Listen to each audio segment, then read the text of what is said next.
let us see how to fill in the details of this form LLP 8. So I have opened a financial statement prepared for P.N. Rajan Associates LLP, which is a chartered accountancy firm, multi-state CA firm. So let's start filing. So now till now you have understood the basic part A, that is the statement of solvency, how to fill in the details and how to start filing the form, where to get the form, everything I have shown you by doing it practically. What? Oh, see, this is the problem with the MCA portal. Sometimes it works very efficiently, sometimes it doesn't work efficiently at all. So this problem you may face, so it's better you start filing as early as possible. Any compliances, for that sake.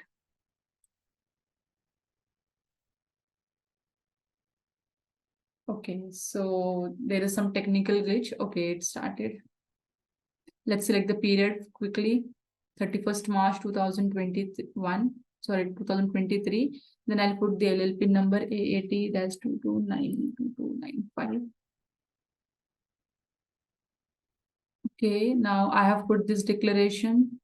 Okay, that my LLP is solvent LLP.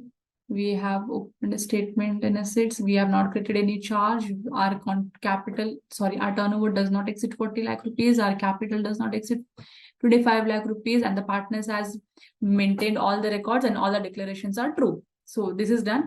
Now we have to start filing. See, now first the thing is, the first thing comes the capital contribution received. So in my case, we have received the contribution of rupees 12,43,390.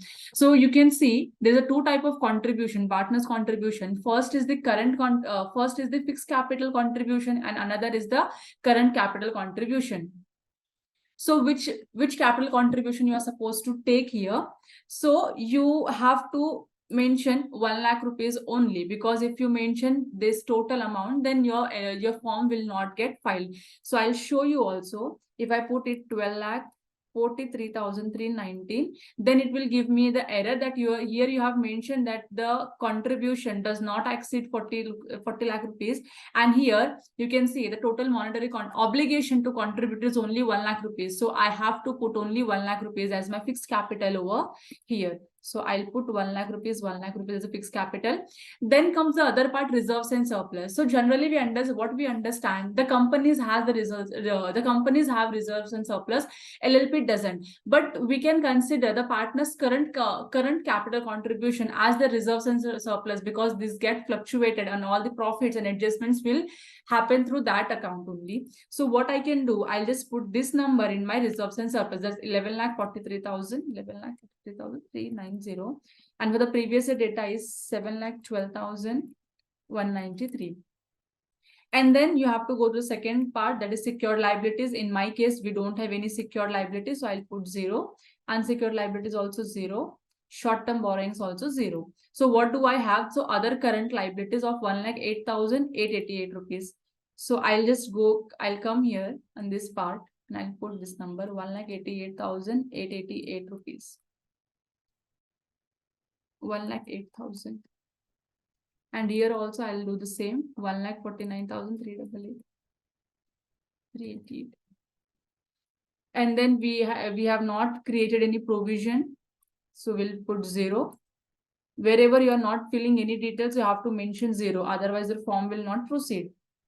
Okay, so my total liabilities is 13,52,000. So you just have to verify whether the number entered by you in the form and the number entered in the financial statements are matching or not. So it should always match.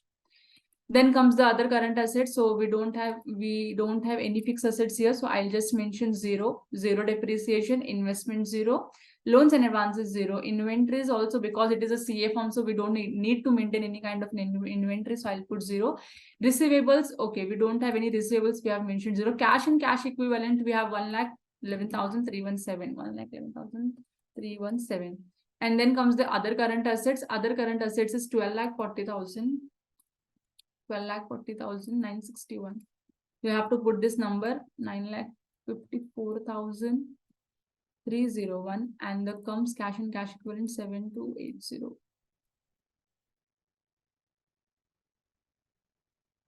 Did I miss anything? 1,11,000. Okay, I missed one. Okay, so now my balance sheet is tally. So you can see this is how from your prepared financial statement or audited financial statement, you have to put the details here. Once you complete filling the details in the balance sheet, you have to go to the next part, that is income and expenditure. So I already mentioned in my video that if there is any contingent liability, then you have to select yes and you have to fill in the details here. If the LLP does not have any contingent liability, then you have to select no and you have to move forward. So the LLP period I'll select here from 1st April 2022. So this is current period and this is the previous year. So it will start from 1st April 2021. It will end on 31st March 2022. So now you have to start putting the details, gross turnover. So my balance sheet and P&L, everything is ready. So I can show you. For the previous year, it was 19,87, 295. I'll just copy here. And we are supplying the services that is, okay, copy paste 1987, 295. And here I'll mention 19,96,518. Okay. And wherever you are not putting any details, you have to mention 0. See, now this many times you'll get this error. Sum of the net turnover taxable, domestic as well as export, should be equal to gross turnover minus excise duty or service tax. So you may face this error many times. So you just have to ignore this error for the timing, and you have to process to file your form. Sometimes it comes, sometimes it doesn't come. So don't worry about it. See, it is not going, so I cannot do anything. Gross turnover, I'll mention 1996,518. No excise duty, 0. Okay, so now I have filled in the details of the income and expenditure. No, I have filled only income details. Now I'll go to the raw material. Because we are a CA firm, we don't manufacture anything, we provide services. So raw material details 0, and then purchase for resale 0. Then consumption 0, power and fuel 0. Now you have to see the bifurcation of the expenses, and you have to put the details as provided in your financial statement. So you can see employee benefit expense is the salary and wages paid to the employees. So I'll put this number 811,701. I'll put this number in here, personnel expenses 811,701, and for the last it was 999,008. Okay, now there comes finance cost 472. You will find finance cost over here. Personnel, salary, depreciation, interest. No finance cost. Then we will mention it in the other expenses. And then there are other expenses. So we'll go and see the schedule, what includes in the other expenses.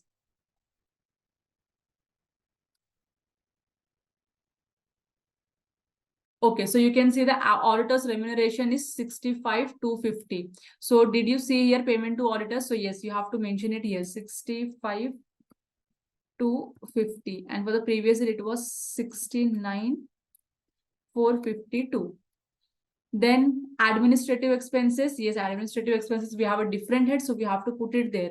2,51,580 and then 2,80,000. See guys, I'll tell you one thing you have to keep in mind. While preparing the financial statement, we may face that this head is not appropriate head, so we will include everything in the other expenses. But whenever you are filing any form 8 or form AOC 4 of your company or your LLP, in that scenario, you have to see all these heads of the expenses. If there is a separate head for the expenses, then you have to put those respective expenses into these respective heads. Whatever heads are not covered in here, then those expenses you have to fill in the other expense details. So you have to keep in mind, otherwise you will face difficulty in filing the form. So I'll not go into the depth of this because the video will get delayed. So I'm just, for the timing, I'm mentioning it 000 because I cannot do all the calculations here. So you can see my profit has come. I'll save this data. After saving data, I have to go to the next part.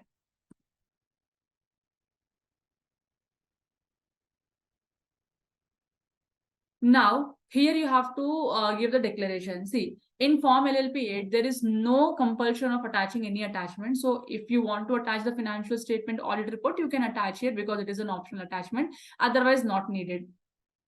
Then you have to fill in the details of the designated partner who is going to sign the financial statement or this form LLP 8. You have to fill in for foreign LLP, this is the optional thing. And certificate. See, in LLP 8, there is two DP details are required. First, one designated partner has to sign this financial statement. Other designated partner has to certify this financial statement that the above given details are true and correct. In case your LLP is covered under the LLP audit, that means your turnover is exceeding 40 lakh rupees or your capital contribution exceeding 25 lakh rupees. In that scenario, this certificate has to be mandatorily given by the auditor of your firm or your LLP. None other person can give this certificate. So you have to select auditor, because in my case, this is not a LLP which is covered by the LLP audit. I will select the designated partner, and the second DP's details I have to put in here. And this is not mandatory, so you can simply ignore it, and you have to save the details. Once you save the details, you have to go to the next part, and once you go to the next part, you'll get the preview of your whole form, and you have to verify once again whether there is any mistake or details you have to include. And after filling the data successfully, you have to submit the form. Once you submit the form, the form PDF will be generated. You have to download it, you have to attach the DSC of the respective DPs, and then you have to upload it to the portal and then make the payment. So this is how you can file your form LLP 8. Thank you so much. And in case if you have any query, you can put the query in your comment box, or you can WhatsApp us. The WhatsApp link will be given in the description box. Thank you so much.